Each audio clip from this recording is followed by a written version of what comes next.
pada suatu kesempatan konferensi untuk banyak orang, Santo Vincentius Apaulo berkata demikian, jika kita melihat orang miskin dengan terang iman,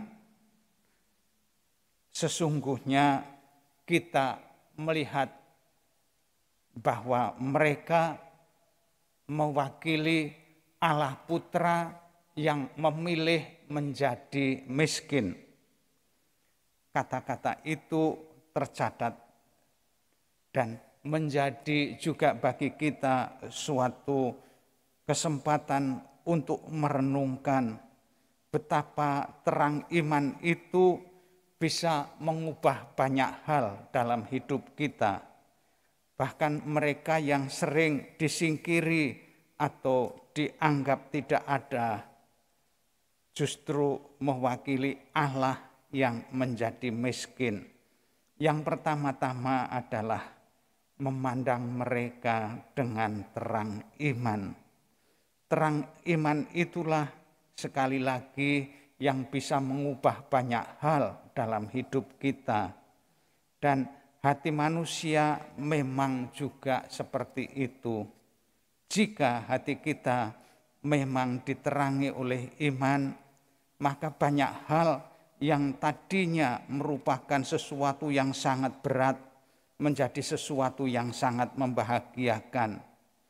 Atau sejalan dengan semangat ini adalah nasihat orang kudus yang lain, yaitu Santa Teresa Kalkuta yang mengatakan, lakukanlah satu hal yang sangat kecil tetapi dengan cinta yang besar. Dengan cinta yang besar, sesuatu yang kecil menjadi sesuatu yang luar biasa. Bukan karena berubah menjadi besar, luar biasa tidak harus spektakuler. Godaan zaman sekarang adalah menjadi spektakuler, banyak follower, banyak orang yang suka memberikan subscribe-nya dan like-nya dalam YouTube atau bahkan podcast-podcast yang diunggah di media sosial. Karena apa? Karena lalu mendatangkan keuntungan secara finansial. Tetapi iman mengajak kita masuk ke sesuatu yang lebih dalam lagi. Istimewa bukan karena followernya banyak, istimewa karena justru mendekatkan orang dan juga mendekatkan kita sendiri makin dekat dengan Allah. Karena makin dekat dengan Allah, seorang anak kecil digambarkan sebagai yang terbesar di antara murid-murid Yesus tadi.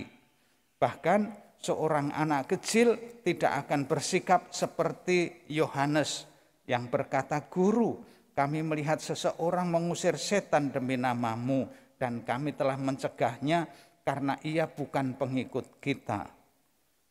Mau dikatakan kepada kita, kalau kita sering mempunyai sikap yang penting kelompok saya, yang penting saya, maka ini harus dipertahankan. Kita bersikap sebagaimana ditegur oleh Yesus dalam Injil hari ini. Kita memohon semoga karya Tuhan juga makin nyata dalam karya gereja, sekalipun memperhatikan hal yang kecil, tetapi dengan cinta yang besar, sehingga dengan demikian menjadi luar biasa karena memberi kesempatan Tuhan makin nyata di dalam perbuatan sekalipun kecil sederhana itu. Kita hening sejenak, kita memohon dan menyatukan doa-doa kita dengan 6 ucapan syukur dan terima kasih, 19 permohonan khusus, tetapi juga ada 49 nama-nama saudari-saudara kita yang telah berpulang mendahului kita. Teruskanlah saudari-saudara mengaturkan doa dalam hati saya akan mempersatukannya dalam persembahan di altar perjamuan.